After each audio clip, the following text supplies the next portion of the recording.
La Commission européenne lance une banque de l'hydrogène. L'objectif est de soutenir le développement durable de cette ressource afin de l'ajouter et de la développer dans le mix énergétique européen.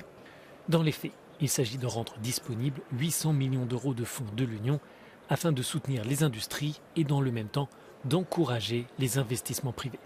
L'hydrogène vert est annoncé comme l'un des piliers de la décarbonation de l'économie européenne afin de parvenir à la neutralité carbone en 2050.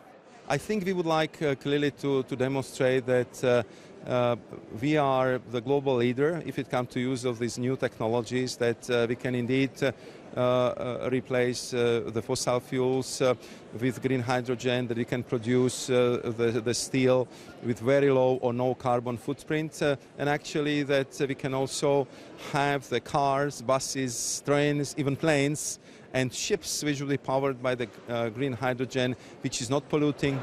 L'hydrogène représentait l'année dernière moins de 2% de la consommation énergétique européenne. Il est principalement employé à la production de produits chimiques comme les plastiques ou les engrais. La priorité pour l'Union est de développer de l'hydrogène vert.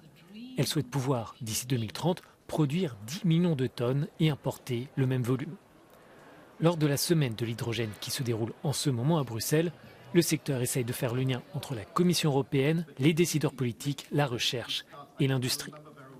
Well, the energy crisis that Europe has faced so far, especially due to Russia's invasion into Ukraine, has shown how dependent we are.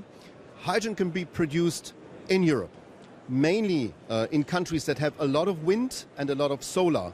So Spain or Ireland or Denmark are perfect countries for the production of hydrogen. But to be honest, we also need to import hydrogen.